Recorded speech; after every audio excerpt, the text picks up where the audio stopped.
This is the Horse Radio Network. This is episode 13 of Horsemanship Radio, brought to you by Index Fund Advisors, IFA.com. Horsemanship Radio is a part of the family of Horse Radio Network.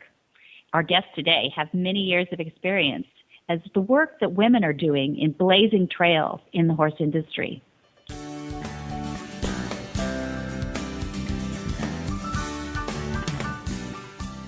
This is Debbie Laux, and you're listening to Horsemanship Radio. Welcome back, everyone. Horsemanship Radio airs on the 15th and the 30th of the month.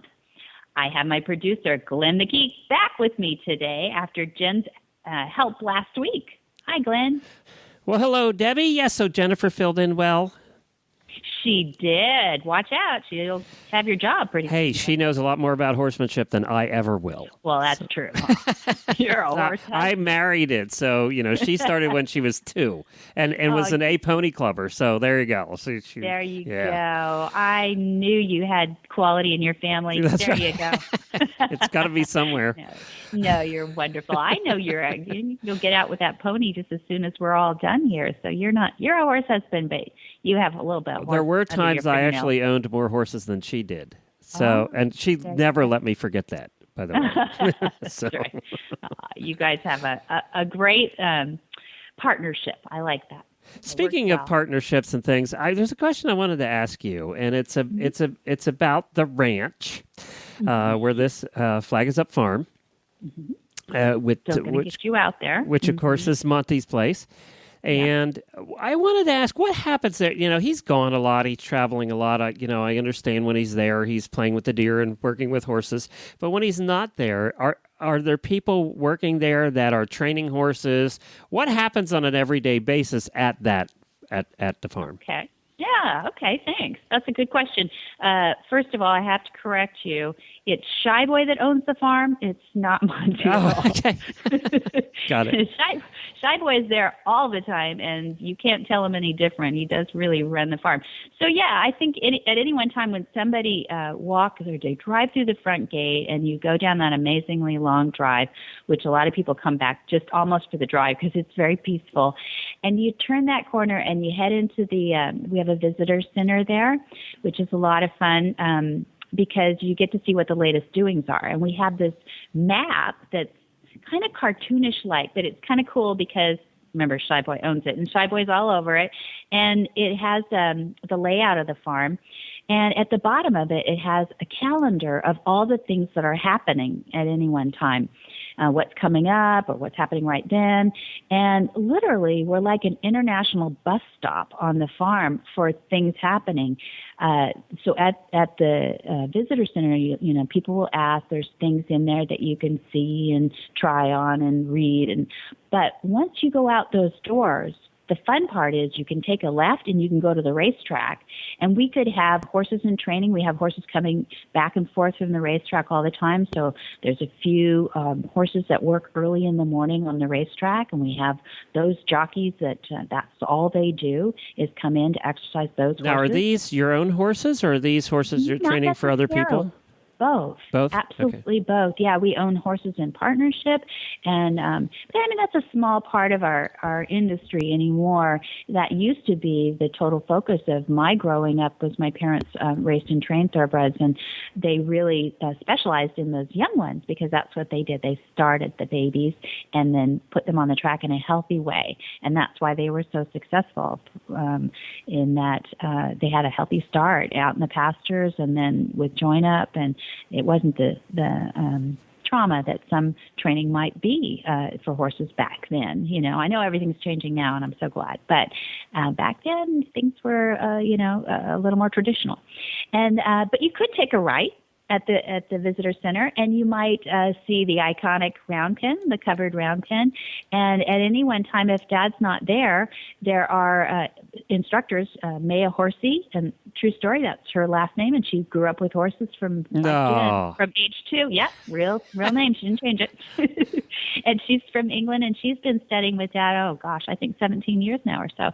And she has been on the farm since about 2006, 2007 as our head instructor. And she has always a a small little group around her that are either interning or other certified instructors.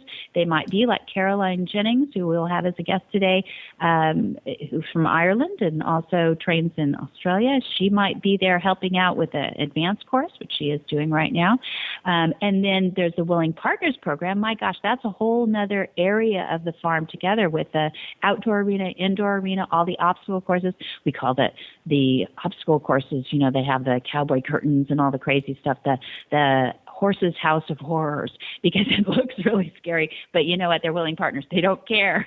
They have a lot of fun. And we have Kaylee and other people that are riding those horses and training those while Dad's gone. And he's checking in with them and making sure that they can come to the mounting block just like those horses should, very quietly. They're all young horses, too, but you'd never know it. They're old souls. And then you've got the we have boarders that come in, and some people actually retire the horses out into the pastures. They're just lovely people who vowed to be owners for life. And we have babies coming up in the pastures, and you might see a cart darting by because, just like you, we train all the Willing Partners horses to drive. We think that that's a part of their training that is important for them to, before you even get up on their backs, that they are willing to pull things and have things around them and all the crazy contraptions that we think of. But there's other round pens there too, so students are practicing their skills as they're taking the different courses around the farm. And it's a really large facility. In fact, this week we're installing an oval walker there, which walkers are great for therapeutic. We have a therapeutic swimming pool there, too, where the horses... How do they do an oval walker?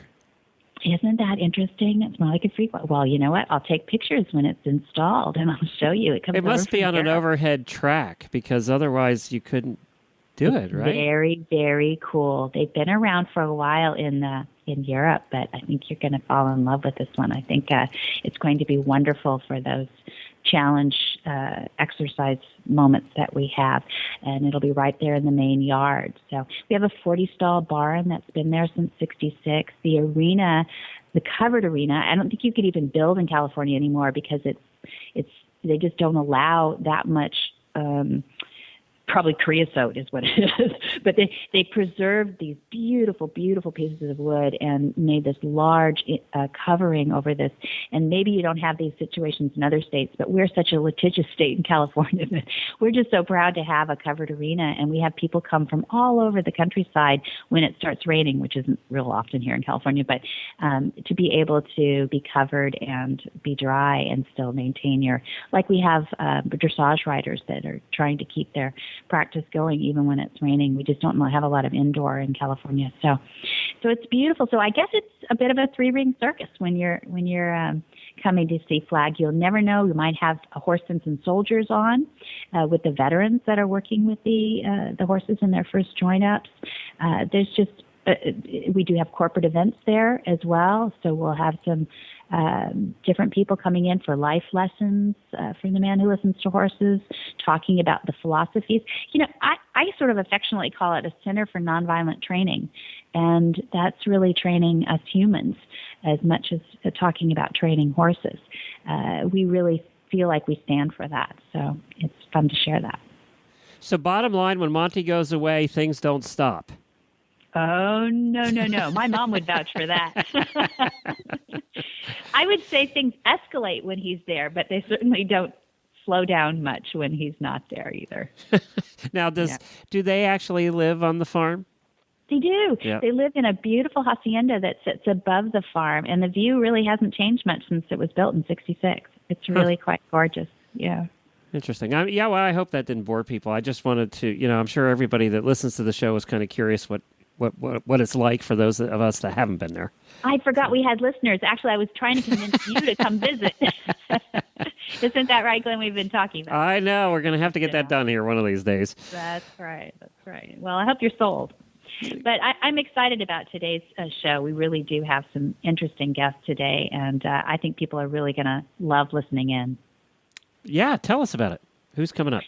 Well, Caroline Jennings is on the farm, and we mentioned her just a little bit too, but she's from Ireland and has been with horses really as a student seriously since her teenagers, and she is well into training horses and on her way to becoming one of the iconic trainers of our time, I believe.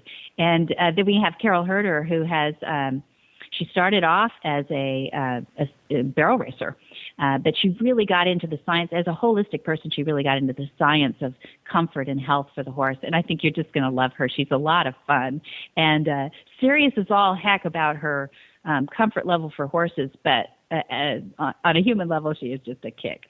We'll listen in on Caroline Jennings right after this commercial from IFA.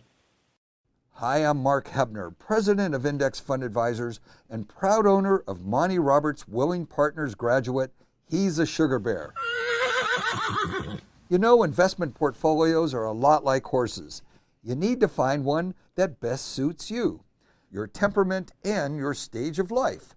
Some people might like an energetic horse and an aggressive investment portfolio, while others are more comfortable with a gentle ride and a more conservative investment portfolio. The trick is to find the one that's right for you. That's what Index Fund Advisors is all about, matching people with portfolios, risk-appropriate, low-cost, and globally diversified investment portfolios. You can find the right portfolio for you by taking the Risk Capacity Survey at IFA.com. That's IFA as in Index Fund Advisors. Or you can call us toll-free at 888-643-3133. That's 888-643-3133. Welcome, Caroline Jennings. Excited to have you on this show. Let's start with how you became involved with horses. That's a big one, huh? Hi, Debbie. It's nice to be chatting with you. Yeah, I became involved in horses. I suppose horses was my hobby when I was younger. When I was about 10, 11, I started horse riding every weekend. I don't come from a horsey background. I don't have a horsey family or plenty of horses at home in the back garden or anything like that. I grew up in the city, so it was something that I went and did at the weekend, and something that I've really enjoyed as a hobby and a pastime. And then when I finished school, I went off and did a few other things and just thought, you know what, I want to enjoy what I do, and so I'm going to take up my hobby as my career. I actually, during my time as a young girl, when I was 12, I saw Monty in Ireland in the equestrian centre that I learned where to ride, Kill International Equestrian Centre. I watched one of his demos, and it obviously had quite an effect on me, although I didn't realize it at the time. So when I decided to take up my hobby as my career, my plan was that I would go to the UK to undergo my Bachelor's of Science degree in Equine and Human Sports Science, and then start training in Monty's methods. So my mindset was, I'll go to college to understand the horse, and then I'll work in Monty's methods so that the horse can understand me, and that's what I'll do, and that's what I do. That's wonderful. There are a lot of other certified instructors I know that are in your age group, which is really exciting, I think, for a lot of us who've watched the horse industry for a long time, because there's all this new perspective coming into it. I love the perspective that you just gave about it becoming your not just avocation, but vocation as well. And the last thing you said interests me, that you wanted to, what did you say, have the horses understand you more, or you understand the horses more? Exactly. So I went and underwent my degree so I could understand the horse, and then pursued Monty's training to become a certified instructor so the horse could understand me. That was my mindset. Mm-hmm. I love that. Do you find that, I know you've worked in stables across the world at this point. I mean, I think I can say that fairly safely, that I know you've been in Australia working under great trainers. You've worked in Germany under great trainers. You've worked in Ireland and England under great trainers. Do you think you can say safely that the mindset coming forth from trainers your age and even younger, you're young, but there are even younger ones coming up, is different than the mindset of trainers that are 30 or 40 years older than you?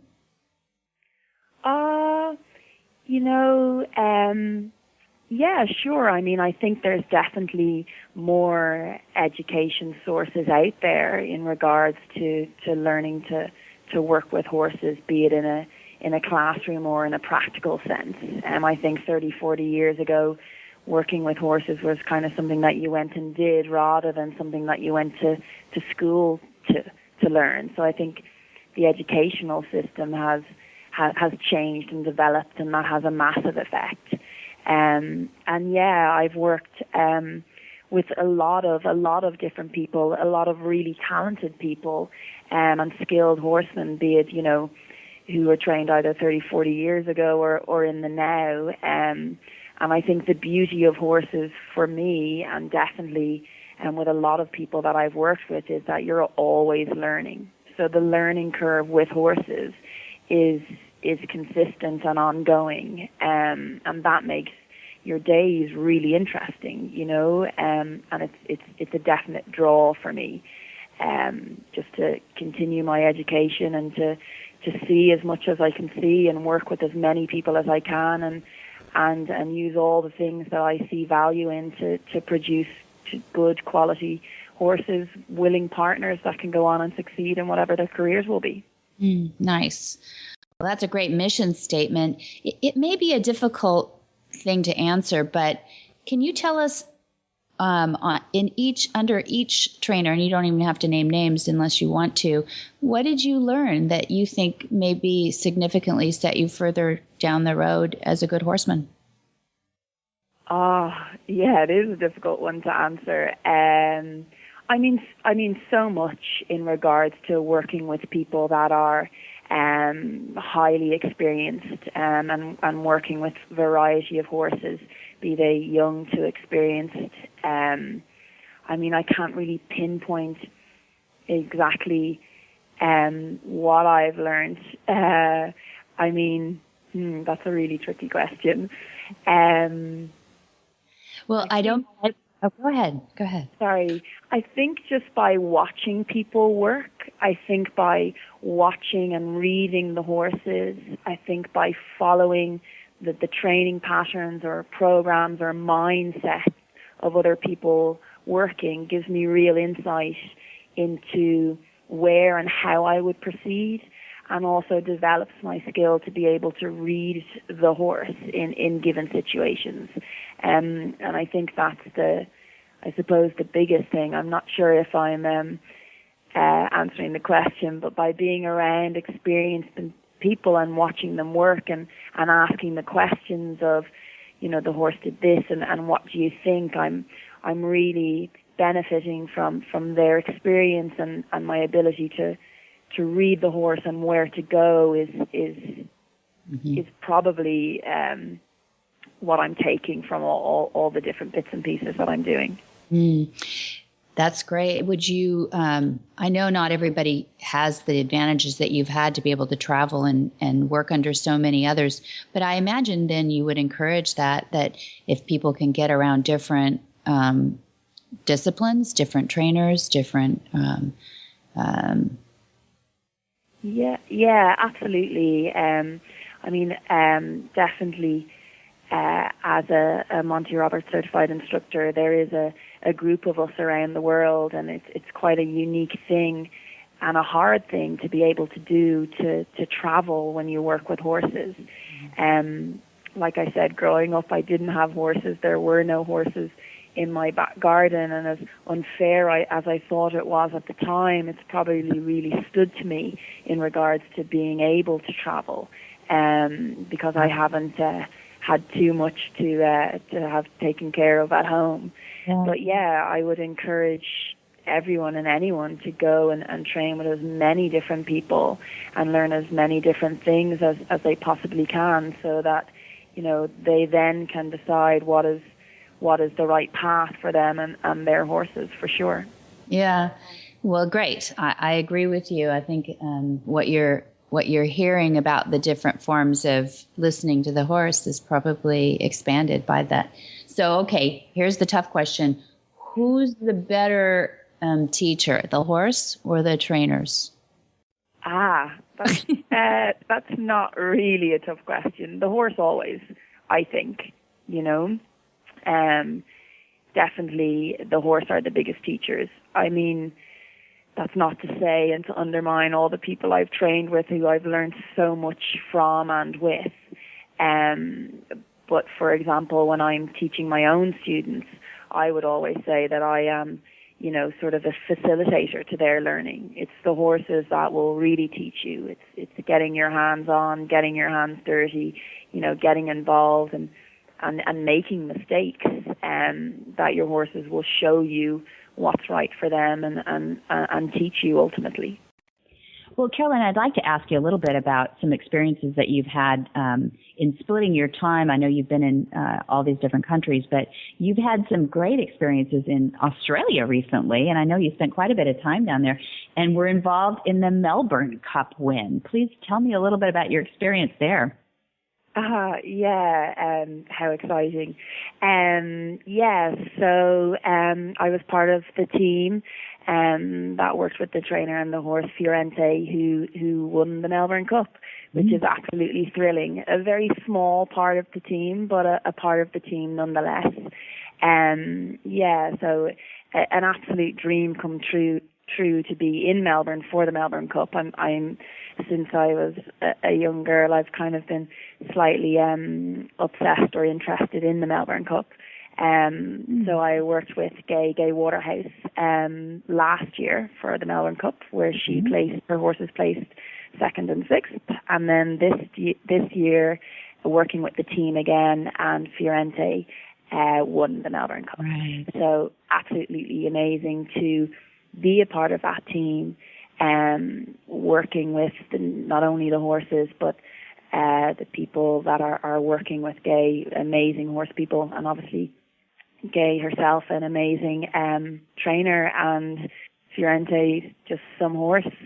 So yeah, absolutely thrilling, and hoping to continue to work with the team again in the future.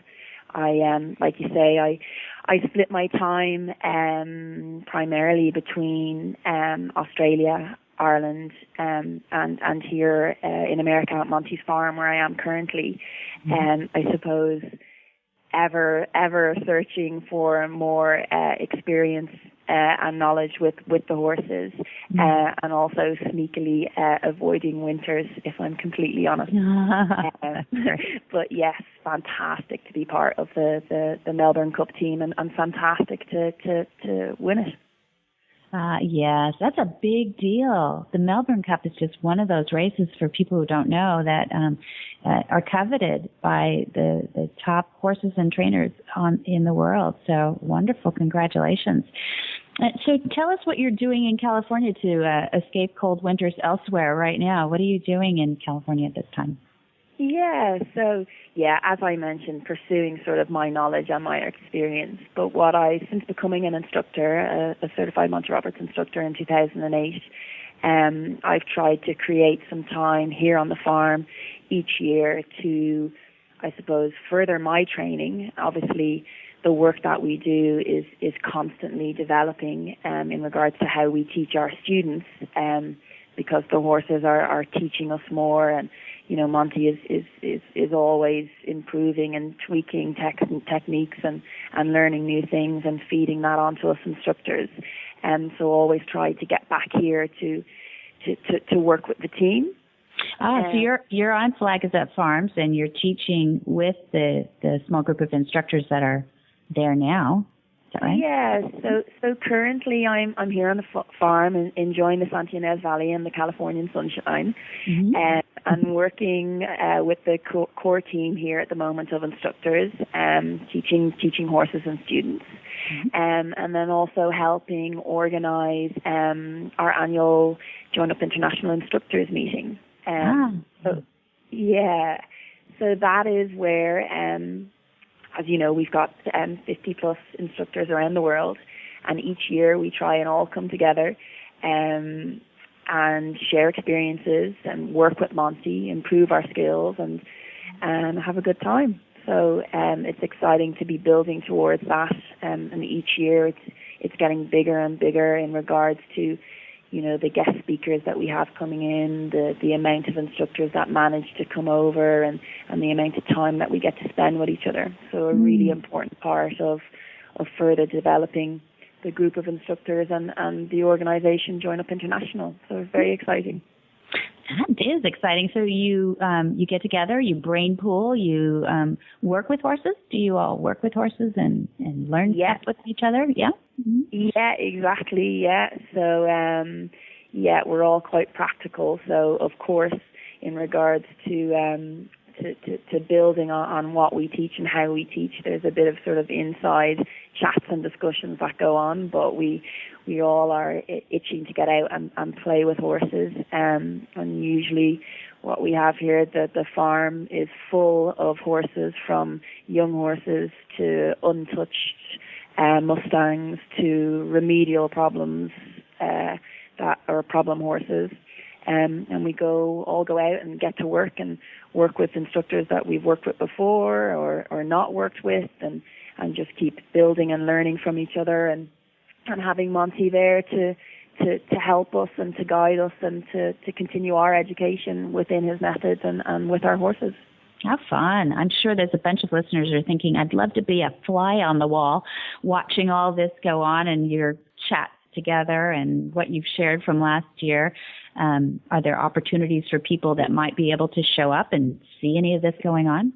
Yeah, this is the thing. You're taking the words right out of my mouth. Yeah. So again, so like I say, we all come together, and really excitingly and really uniquely, this year, so many of the instructors' clients have sort of shown interest or a wish that they could come with the instructors to these meetings over the years, because as you can imagine, as instructors, we come home just absolutely motivated and invigorated and buzzing with all that we've learned, and wanting to share that with our students. So this year, we have actually created a 2-day special training clinic, which basically is where instructors can or give their students the opportunity to come with them and host some groups of students to be a part of the sort of learning environment that we create at the instructors meeting. So to give you a bit more detail, I'm so excited about it, I can barely get the words out. But, and she has such a cute accent too. Everybody's going to love your accent too. I hope I'm not speaking too fast. I do that. No, you're wonderful. So basically, instructors, clients, or students can get in touch with their local instructor if they know them or not, and find them on joinup.org, and get in touch to come and spend 2 days watching us work. So watching us deal with wild horses, deal with starters, deal with remedial problems, and really try and facilitate learning all around. It's so unique. It's never been done before. The valley is such a beautiful place to come. The farm is one of the most amazing places I've ever been, and I'm thrilled to be able to share this opportunity with my students. Like I say, to come for 2 days to watch Monty work with a variety of different horses, to watch him work also not with horses but with his instructors, and to be there to ask questions, to sit down for us all to have lunch together. So unique, and by having instructors here hosting their students, hopefully that will eradicate sort of language barriers, which is something that does come up for our students and our instructors around the world. Many people would like to come and spend time here on the farm, but just need really to speak their own language to learn. So again, a hugely unique and exciting opportunity in May. I should tell you when it's happening. So May the 19th and 20th, probably one of the most beautiful months in the Santa Ynez Valley. It is. Yeah, you're right. Yeah. You're right. Yeah. So May 19th and 20th, is it an all-day deal? Yes. So 2 days. So sort of running full days. So from about 9:30, 10 o'clock till about 4:35, and spending the day on the farm. Like I said, spending our days in the gentling pen, working with Mustangs, watching Monty start horses, so horses that have never had saddle, bridle, or rider, and working with remedial problems like horses that are difficult to load, difficult for the farrier. Really, we're trying to jam pack as much into these 2 days as possible, and hopefully, facilitate and accommodate, problems that students have come up with at home or feel that they want to learn more about, and just really utilize the facilities here on the farm, utilize the fact that Monty is here working with us and all the instructors. So it's going to be fantastic. Full days, fantastic, and sunny, which is what you want. And sunny. Oh, you promised that, huh? Yeah. I think it's a pretty good bet around there. I think you're going to be fine. Yeah, I think we'll be all right. Yeah, I think one of the most unique things is that you have the untouched, or how do you say it, untouched? You have the untouched horses. But so few people really get to see a lot of that work done in the untouched gentling facility that they have there. We call it the IFA because it's sponsored by Index Funded Advisors, who also sponsors our radio show. But they did a beautiful job remodeling that, didn't they? And people can sit in the shade and watch these horses that come from rescues and rehab centers, just horses that are just not that adoptable become so beautiful and adoptable after that. I just love watching them. Yeah, I mean, absolutely. It's really amazing to work with horses like that and to work safely with horses like that, which is what that facility basically allows. I mean, here in America, there are a lot of untouched or wild horses simply because to preserve the Mustang breed, there are allocations of land for these horses. To preserve that breed, the management company, the BLM, they need to cull that herd. Simply, I suppose, because there's not enough, as the herd reproduces, there's only a specific amount of land. So just to make sure that they keep the numbers appropriate for good health for all the horses that are out there, and also kind of maintain the health of the herd. So what you have then is you have a certain amount of truly wild horses that are herded either from people on horseback or helicopters, into trailers and then try to rehome. And a lot of these sort of rescue or rehoming centers, have huge difficulties in rehoming a horse that, you can't touch. So the gentling pen really allows you to safely work in creating a handleable, willing horse. It's such a unique learning experience to see, a wild horse's reactions. Nothing can train you more about horse behavior and the language equus than seeing its truest form. And it's extremely unique, and that's what we're doing right now here with our students. A lot of gentling work in our advanced course, and it's fantastic. I think I've said fantastic and exciting so many times. I'm really having a great time. Good. Well, I know it's genuine. I know you do have a good time with the horses too and in these events. So we look forward to seeing you out there. That'll be fun. And I would love to have you back too if you'd have us, and come back and give us some more tips and maybe tell us what you learned in May and share some of those exciting developments that are happening in the positive world of horsemanship these days. Yeah, that sounds fantastic. Yeah, it's been lovely chatting with you. And, thank you, Carolyn. Thank you. Like Carolyn. I say, if everyone could come in May, the more the merrier. That would be fantastic. We'll put something in the show notes so that people can find you. Perfect. Thank you. Yeah, thank you. All right. Thank you very much, Caroline Jennings from Ireland. Up next, we have Carol Herder. I'm really excited to hear from her after this commercial for Monty's Equus Online University. Hi, I'm Monty Roberts, and I know that I'm transforming the lives of horses globally. You can learn to do it too on my Equus Online University. There's a new lesson on there each week, all the way from join up to advanced. Watch world's champions give their lessons. Join at montyroberts.com.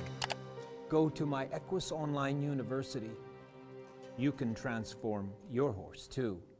Welcome, Carol Herder, president of Cavallo Horse and Rider. I'm so excited to have you on here for the first time. You'll have to just jump in there and give us a little background about you and horses and feet and pads. And I'd love to hear a little bit about how you were brought into the horse industry.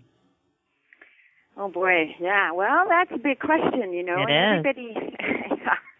Everybody gets into it in a different way, don't we? You know, like some kids are born into horse families, and then they end up doing it like their moms and dads and uncles and aunties in their environment, you know, and then there's teenagers or adults who get into it, and it really depends, I think, on what we're exposed to, you know. And there's so many different various doctrines. And it seems like what we're exposed to is what we tend to align with. And in some cases, you know, this is the way, and then, you know, maybe people don't look at other ways. But I think it's pretty important to have an open mind and continue to learn, because it's a whole area that, you know, as humans we don't come understanding the language of Equus. So, you know, for me, the circumstances of my involvement lead directly to the equation of comfort. You know, comfort for me is number one. So I'll explain a bit about that. But as a kid, you know, I never had an option to get into horses.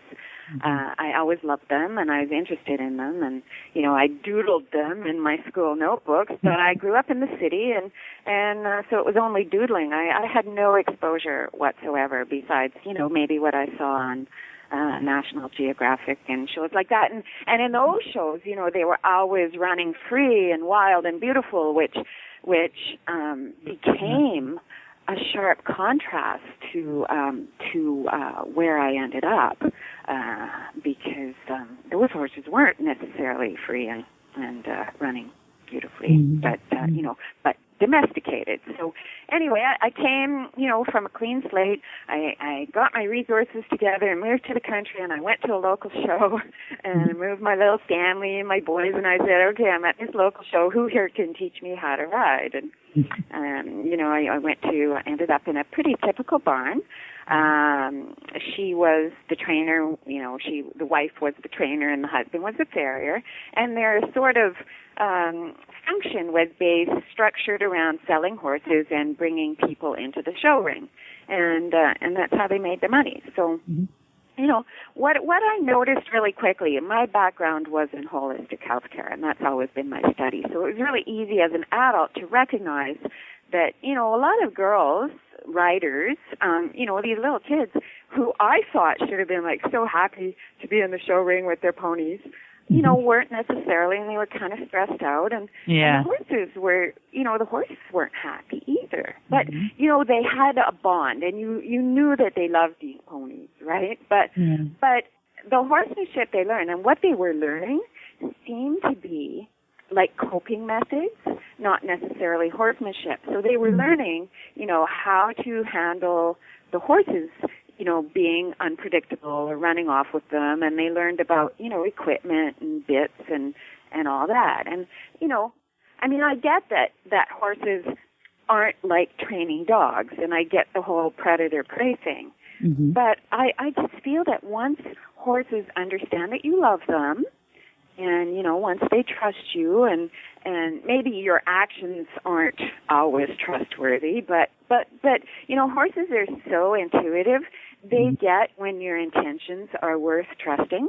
That's true. So, yeah. So once they get that, you know, and once a relationship is formed, then why can't they behave, you know, in inverted commas? Why can't they always be, you know, consistent and behaving? And, you know, my study and observation led me to conclude it's because they're in pain. They're in levels of discomfort, and, you know, these levels can vary from day to day and horse to horse, but it's discomfort nonetheless. And, you know, why? Because, you know, not because we're mean or we don't know how to ride or whatever, but you know, it's because because of the way we treat them. And I remember when I realized that they were, all these horses in this barn, and bear in mind, this barn had 20 horses on 2 acres, so it was kind of a weird place anyway. But, that was typical of the day in some ways. All right. And, they were all in various levels of pain in that barn. And, from, simple things like cribbing and weaving and stomping or, swishing their tails. Or, some days their ears would be pinned. Some days they weren't. Some days they'd have swelling or lameness. Some days they'd be able to, go downhill just fine, but, this day they're tripping, and you can't really understand why, or they run off with you. And, this brings me to Rocky, who was, the first horse I got, and he was so not what a green rider should have been on, First of all, he was in a barrel horse, and it seemed like that's all he wanted to do was run. And I understood later that the reason for that was because when he was running flat out, he couldn't feel, the pretty significant level of discomfort that he was in. And as it turned out, this poor horse, he had ring bone, side bone splints, arthritis, and what was uncovered later was that he had ulcers also as a result of the daily dose of bute that he was given, to mask his level of discomfort. And it's interesting, I just read a study that the Dynamite Company did. They're saying that, like up to 80% of horses have various levels of ulcers, and, it's because of the way, how far they are from their natural environment. So anyway, these symptoms that all these horses sort of had could go all the way to, some of them were bucking and biting and rearing, and why? Is it because they're not trained properly?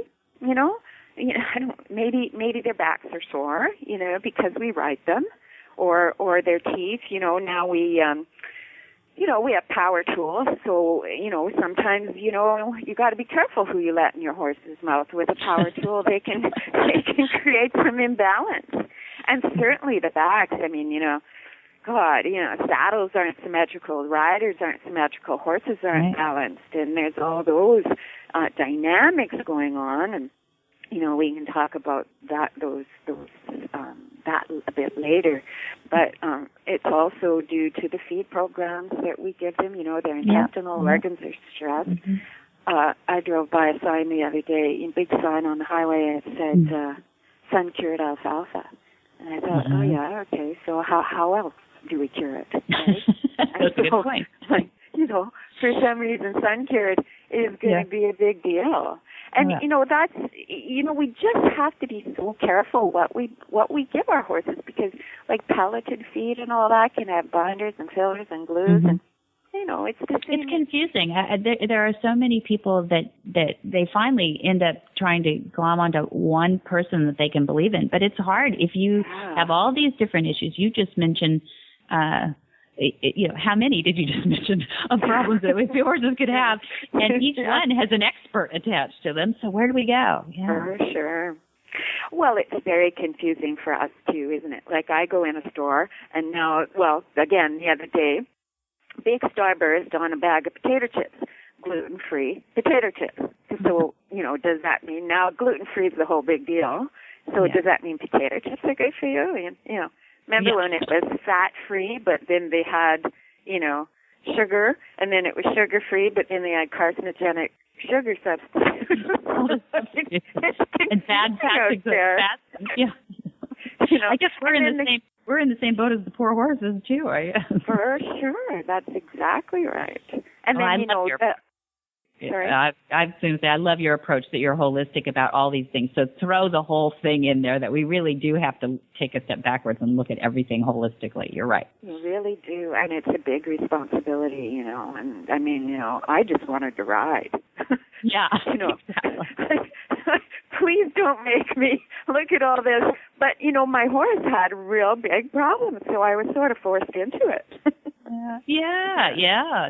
So you had problems from the feet all the way up to between the ears? Is that what you're saying, basically? Well, what I recognize, and certainly, feed is a problem. Feed being what we feed them, and teeth and all that, their imbalances. But what I have discovered, and I'm most committed to, is that their feet are the biggest issue, and Okay. their feet cause them the most pain. And, you know, I mean, don't get me wrong. You know, there are plenty of good farriers out there, and you know, some horses can tolerate us nailing metal shoes onto their feet, and some horses, you know, their hoofs are so pathologically damaged that they couldn't be barefoot successfully anyway. But you know, reality is horses have been on the planet for over 50 million years. Yeah, there you go. Running wild and free barefoot.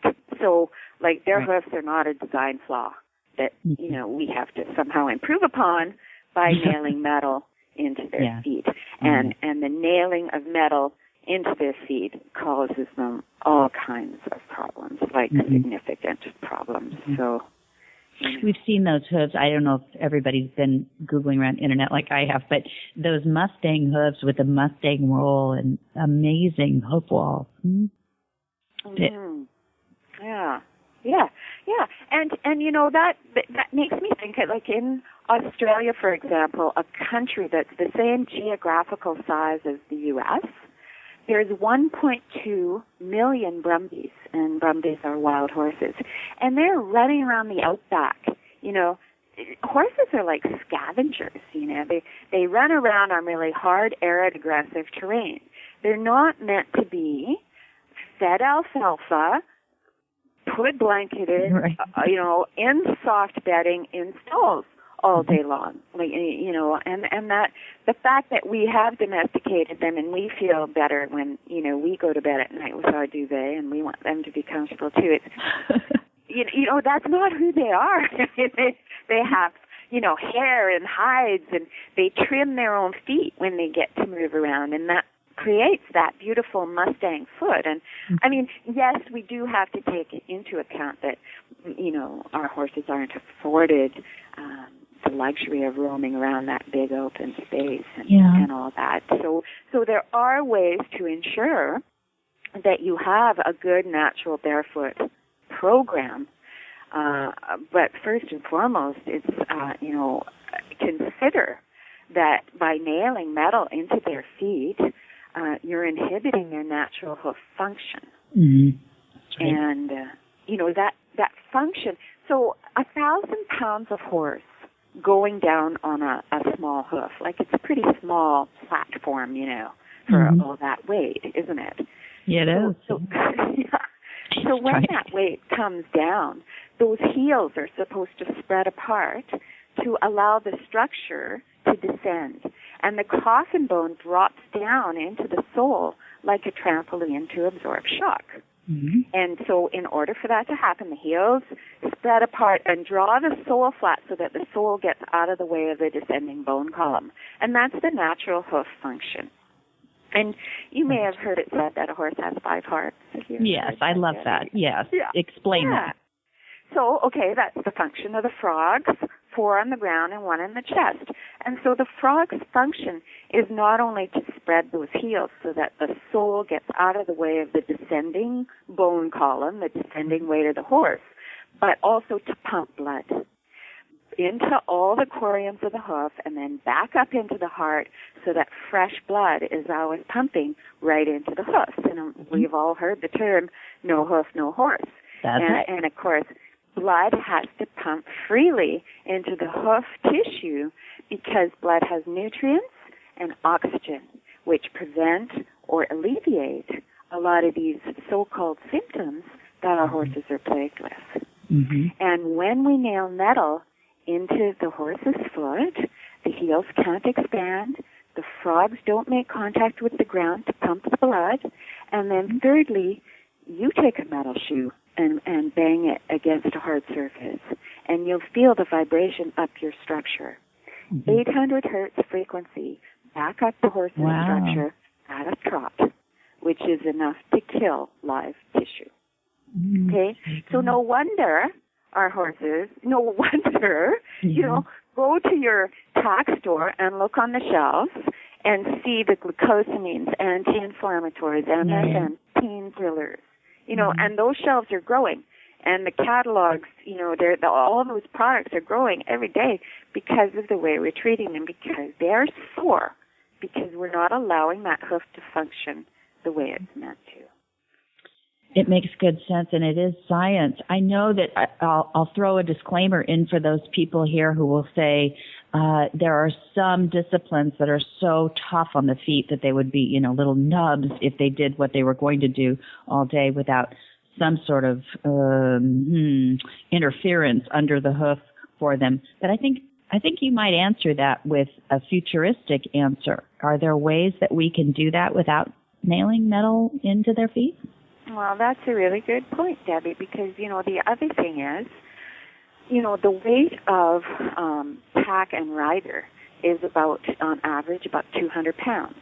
Mm-hmm. So when you put an additional 200 pounds of weight on the horse's back, those, that sole is sinking even into the terrain. And that coffin bone has to function even more like a trampoline. And so do you need protection when the horse is being ridden to protect the sole? In most cases, yes. I mean, you can maybe condition that hoof to be able to ride on any terrain at any speed with that additional weight, but it takes a huge commitment. And I'm talking about an everyday commitment. And,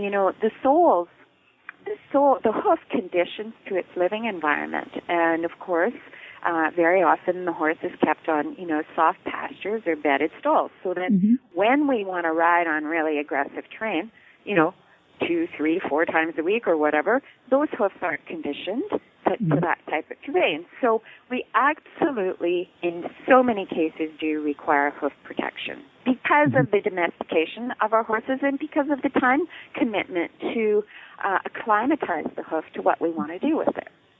So that doesn't come in the form of nailing metal onto their feet.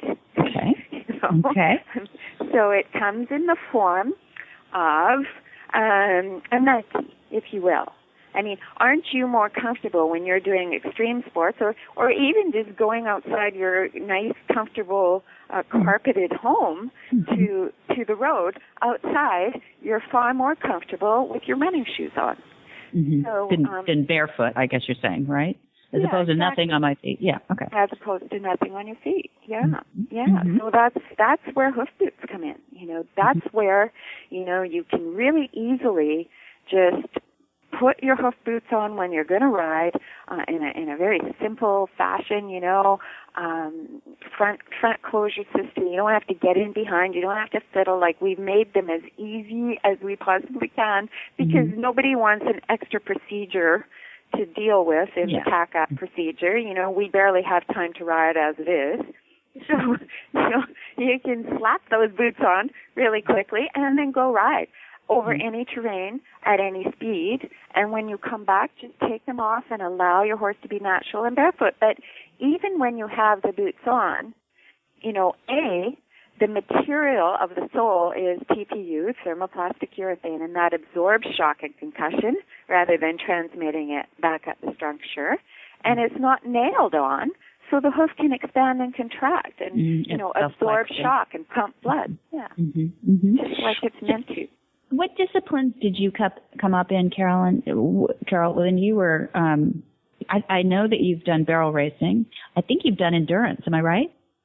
Well, no, I haven't done endurance, but where we live, we live on logging roads, creek beds, really aggressive terrain. You've probably seen the pictures of me, riding in this terrain that seems like the Tavis Cup.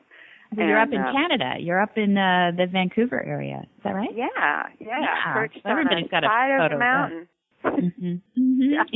Yeah. Creek beds, rocks, big trees, everything you're going over. You name it. Yeah. And I mean, for barrel racing, I remember when I first pulled the shoes off, I mean, my barrel racing buddies thought I had really gone soft. They just, what the heck is she doing? And this was actually way back when, before we got the Cavallo boots going.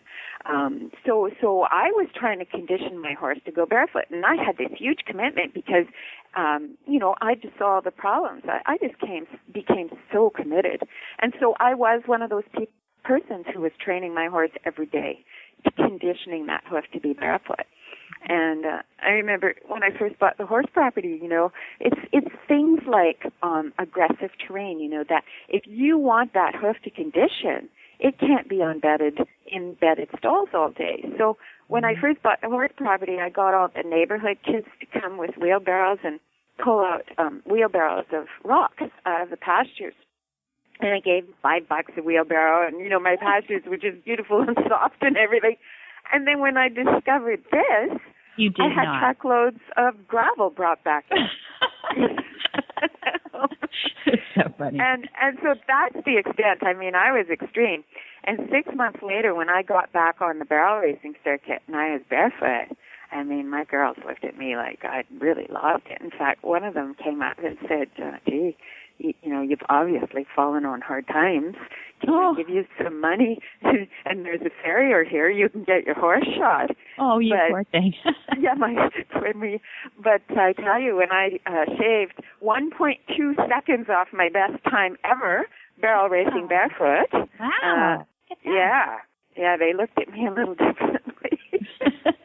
So, I mean, when you go in a nice sand arena, you may not need, and you're, racing for 16 seconds or 18 seconds or whatever it is, you may not need to put boots on. But, when you go on aggressive terrain and on a long ride, you put those boots on, and it's total hoof protection. And when your horse first gets them on, like, he knows he's got boots on, so he lifts his feet up a little bit, has a little look around, and I will guarantee that you can't count to 10 by the time his head is down and he's licking, because he's so comfortable.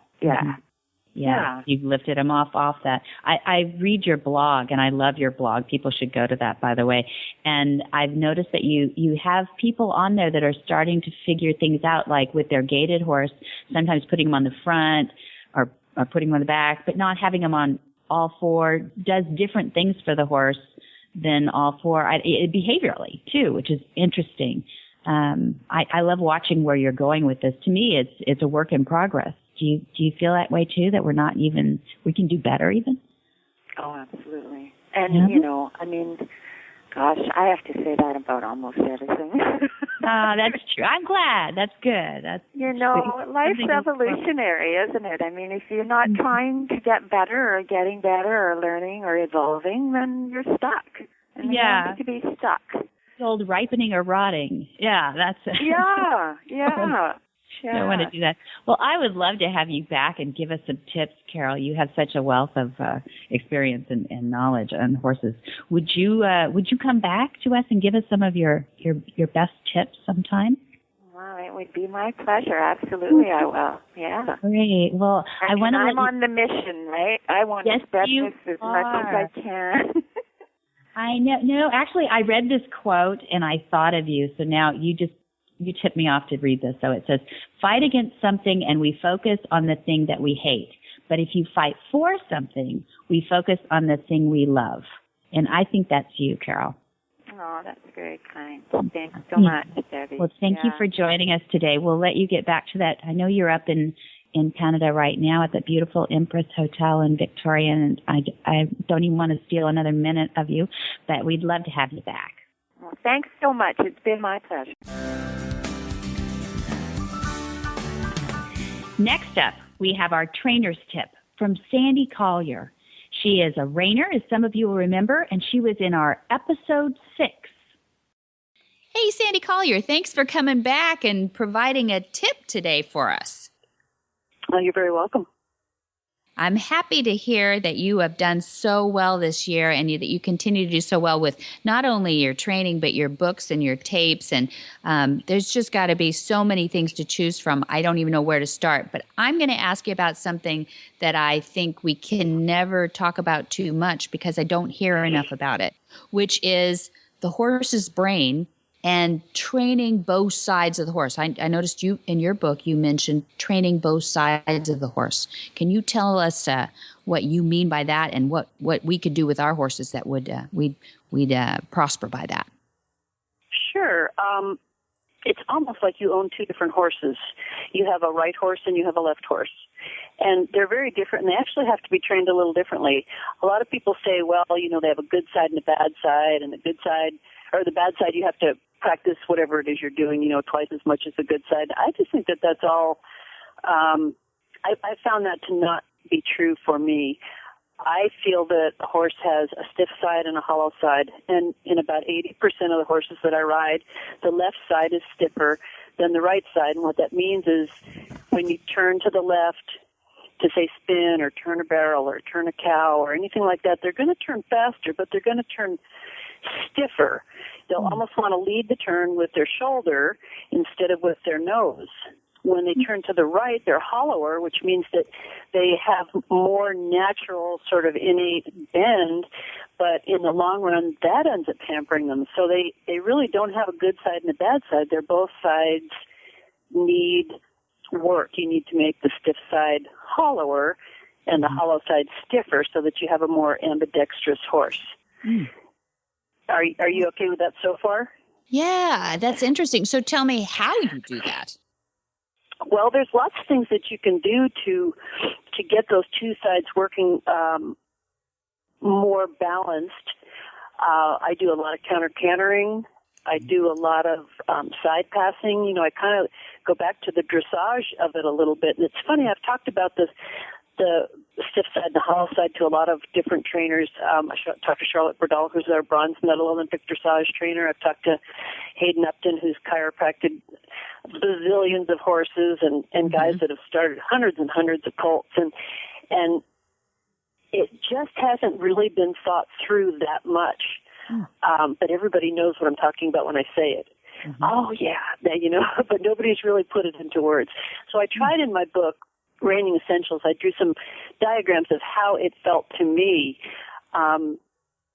And my thoughts are a little unorthodox and totally unproven, so I won't even say them on the air, but it is a training phenomena that everybody really feels and realizes, and the bottom line is it doesn't matter what caused it. People will say, well, the horse, when they lay in utero, they get twisted up, or you always approach them from the left side. And so, there's all those excuses, or we're right-handed, so we're heavier with our right hand. There's all those things, but I don't think any of those hold water. And the bottom line is, it doesn't matter. It is what it is, and you have to train, what it is. So, that's the bottom line. If your horse is stiff on the left, you have to make that soft suppler, and if they're that side suppler, and if they're hollow on the right, that's going to slow you down too. So you have to kind of straighten that side up a little bit. And it goes through all the different maneuvers that we do. When you start to spin a horse, he'll turn more naturally to the right, and it'll feel really good because he's got that nice bend, and he'll step across. But when you go to speed it up, you can't because he's too bent. He can't flatten himself up and move his shoulder. But to the left, he'll start to spin. That side will be harder, but he'll end up spinning faster that way. And most horses lope straighter on the left lead, and they lope more like a dog, kind of cocked on the right lead. So most people, when they have the opportunity or the ability during a pattern, to choose their lead, naturally they will always choose to lope off on the left because the horse lopes straighter, so he's probably going to stop better. So it's something that we all feel, but we just haven't, really thought about a lot, I think. So we still need to quantify it at some point so that we can train people, but you're not sure exactly why it happens, but it just happens. Yeah, I think what it is that they're left eye dominant. I think that's what causes a little kink in their neck and causes them to look at life through,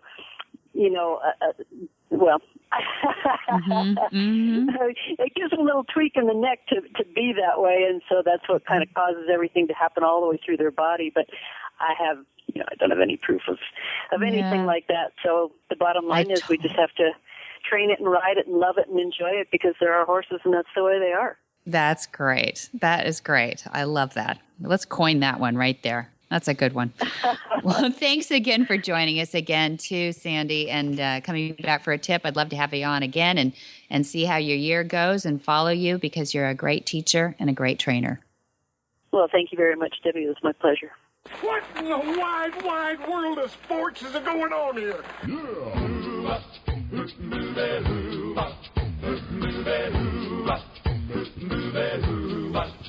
Where in the world is Monty Roberts? Monty is looking forward to meeting some new friends, two-legged and four-legged, in Germany, April 4th, 6th, 8th, 11th, and 13th. And then reserve your time with Monty on May 31 and June 1, where we'll have a night of inspiration with Monty at Flag Is Up Farms in Solvang, California. And then on June 1, the next day, Sunday, we're going to have an all-day life lessons workshop based on his book, From the Man Who Listens to Horses.